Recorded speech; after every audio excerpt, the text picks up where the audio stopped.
বৃষ্টিটা শুরু হয়েছে তো 11 তারিখ থেকে দেশের দক্ষিণ পূর্বাঞ্চল অর্থাৎ চট্টগ্রাম বিভাগে বৃষ্টিটা শুরু হয়েছে। এই বৃষ্টিটা পরবর্তীতে এটা দেশের দক্ষিণাঞ্চল সারা দেশে মানে ঢাকা সহ সারা দেশে এই বৃষ্টিটা হচ্ছে।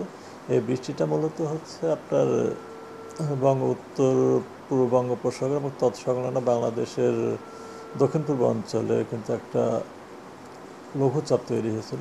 পরবর্তীতে লঘুচাপটা খুব দ্রুত শক্তিশালী হয়ে নিম্নচাপে পরিণত হয় এবং পরবর্তীতে গতকালকে সকালে অর্থাৎ 14 তারিখ সকাল 6টা কিন্তু এটা আরও ঘনীভূত গভীর নিম্নচাপে পরিণত হয় এবং এটি বর্তমানে কিন্তু গাঙ্গেয় পশ্চিমবঙ্গ এবং তৎসংলগ্ন এলাকায় অবস্থান করছে এবং এই গভীর নিম্নচাপের প্রভাবে কিন্তু সারা দেশের বৃষ্টিপাত হচ্ছে এবং এই গভীর নিম্নচাপের প্রভাবে কিন্তু এই মৌসুমে কিন্তু গত 12 তারিখে কিন্তু আপনার কক্সবাজারে 378 মিলিমিটার বৃষ্টিপাত রেকর্ড করা হয়েছে।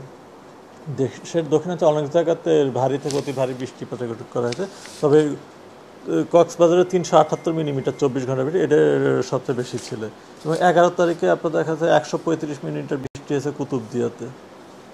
চট্টগ্রাম বিভাগে অনেক জায়গাতে ভারী বৃষ্টি হয়েছে এবং 12 তারিখে আপনার 378 মিলিমিটার হয়েছে কক্সবাজারে, 234 হয়েছে টেকনাফে, 174 হয়েছে পটুয়াখালীতে এবং আপনার 13 তারিখেও কিন্তু 273 মিলিমিটার বৃষ্টি হয়েছে কুতুবদিয়াতে।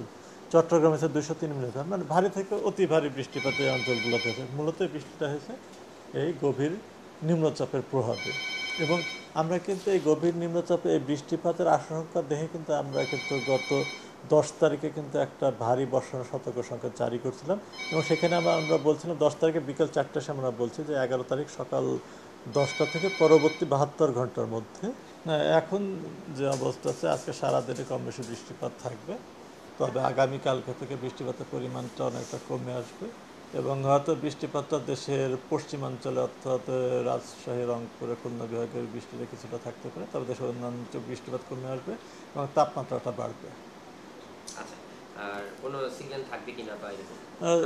সিগন্যাল এটা আমরা আজকে পর্যবেক্ষণ করব এবং আগামীকালকে সকাল পর্যন্ত দেখব, এরপর পরিস্থিতি বিবেচনায় এটা হয়তো উঠে যেতে পারে। আচ্ছা, এখন কততম চলছে সিগন্যাল?